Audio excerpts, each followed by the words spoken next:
The Desire of Ages, Chapter 2, The Chosen People. For more than 1,000 years the Jewish people had awaited the Saviour's coming. Upon this event they had rested their brightest hopes.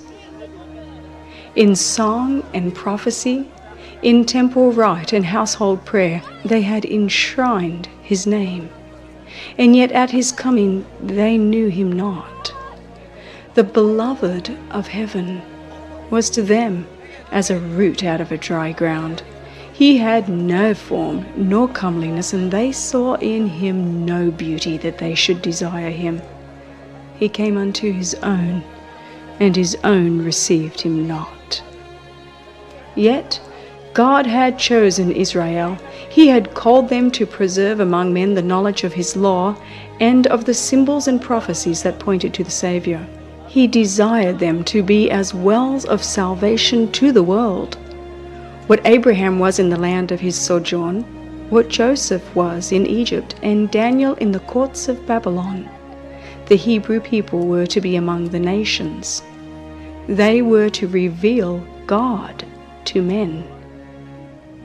In the call of Abraham, the Lord had said, "I will bless thee, and thou shalt be a blessing, and in thee shall all families of the earth be blessed." The same teaching was repeated through the prophets. Even after Israel had been wasted by war and captivity, the promise was theirs. The remnant of Jacob shall be in the midst of many people, as a dew from the Lord, as the showers upon the grass that tarrieth not for man, nor waiteth for the sons of men.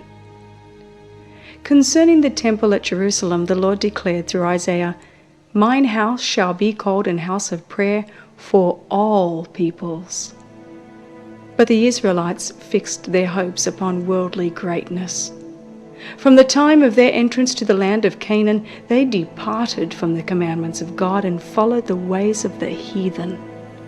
It was in vain that God sent them warning by his prophets. In vain they suffered the chastisement of heathen oppression. Every reformation was followed by deeper apostasy. Had Israel been true to God, he could have accomplished his purpose through their honor and exaltation. If they had walked in the ways of obedience, he would have made them high above all nations, which he hath made in praise and in name and in honor. All people of the earth, said Moses, shall see that thou art called by the name of the Lord, and they shall be afraid of thee.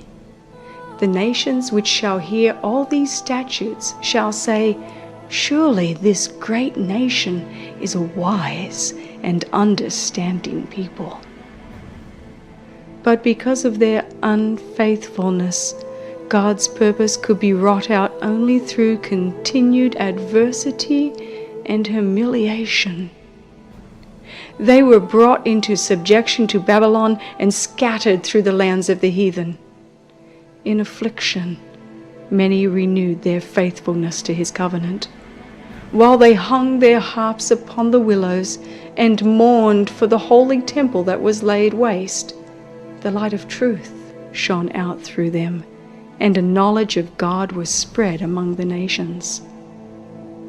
The heathen systems of sacrifice were a perversion of the system that God had appointed, and many a sincere observer of heathen rites learned from the Hebrews the meaning of the service divinely ordained, and in faith grasped the promise of a Redeemer. Many of the exiles suffered persecution. Not a few lost their lives because of their refusal to disregard the Sabbath and to observe the heathen festivals. As idolaters were roused to crush out the truth, the Lord brought his servants face to face with kings and rulers, that they and their people might receive the light. Time after time, the greatest monarchs were led to proclaim the supremacy of the God whom their Hebrew captives worshipped. By the Babylonian captivity, the Israelites were effectually cured of the worship of graven images. During the centuries that followed, they suffered from the oppression of heathen foes until the conviction became fixed that their prosperity depended upon their obedience to the law of God. But with too many of the people, obedience was not prompted by love. The motive was selfish. They rendered outward service to God as the means of attaining to national greatness. They did not become the light of the world, but shut themselves away from the world in order to escape temptation to idolatry. In the instruction given through Moses, God had placed restrictions upon their association with idolaters, but this teaching had been misinterpreted.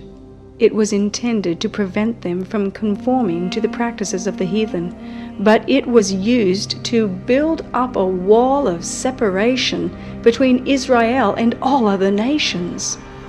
The Jews looked upon Jerusalem as their heaven, and they were actually jealous lest the Lord should show mercy to the Gentiles.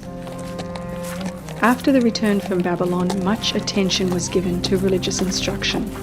All over the country, synagogues were erected, where the law was expounded by the priests and scribes, and schools were established which, together with the arts and sciences, professed to teach the principles of righteousness. But these agencies became corrupted. During the captivity, many of the people had received heathen ideas and customs, and these were brought into their religious service. In many things they conformed to the practices of idolaters. As they departed from God, the Jews in a great degree lost sight of the teaching of the ritual service. That service had been instituted by Christ Himself. In every part it was a symbol of Him, and it had been full of vitality and spiritual beauty. But the Jews lost the spiritual life from their ceremonies and clung to the dead forms. They trusted to the sacrifices and ordinances themselves, instead of resting upon Him to whom they pointed. In order to supply the place of that which they had lost, the priests and rabbis multiplied requirements of their own, and the more rigid they grew, the less of the love of God was manifested. They measured their holiness by the multitude of their ceremonies, while their hearts were filled with pride and hypocrisy. With all their minute and burdensome injunctions, it was an impossibility to keep the law. Those who desired to serve God and who tried to observe the rabbinical precepts toiled under a heavy burden. They could find no rest from the accusings of a troubled conscience. Thus Satan worked to discourage the people, to lower their conception of the character of God, and to bring the faith of Israel into contempt. He hoped to establish the claim put forth when he rebelled in heaven, that the requirements of God were unjust and could not be obeyed. Even Israel, he declared, did not keep the law. While the Jews desired the advent of the Messiah, they had no true conception of His mission. They did not seek redemption from sin, but deliverance from the Romans. They looked for the Messiah to come as a conqueror, to break the oppressor's power and exalt Israel to universal dominion. Thus the way was prepared for them to reject the Savior. At the time of the birth of Christ, the nation was chafing under the rule of her foreign masters and racked with internal strife.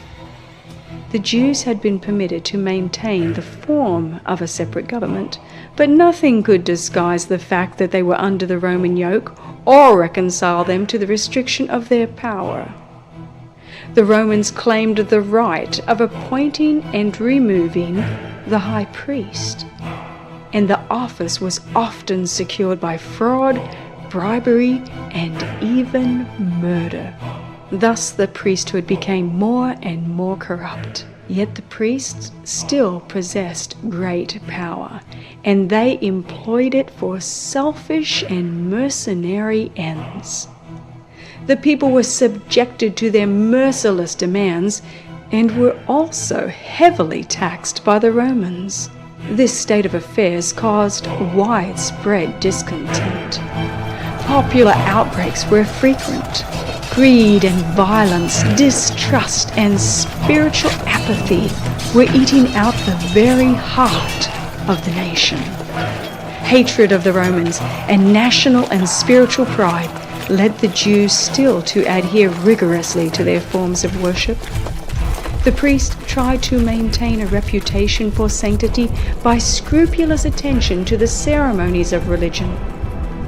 The people, in their darkness and oppression, and the rulers thirsting for power, longed for the coming of one who would vanquish their enemies and restore the kingdom to Israel. They had studied the prophecies, but without spiritual insight. Thus they overlooked those scriptures that pointed to the humiliation of Christ's first advent, and misapplied those that speak of the glory of his second coming. Pride obscured their vision. They interpreted prophecy in accordance with their selfish desires.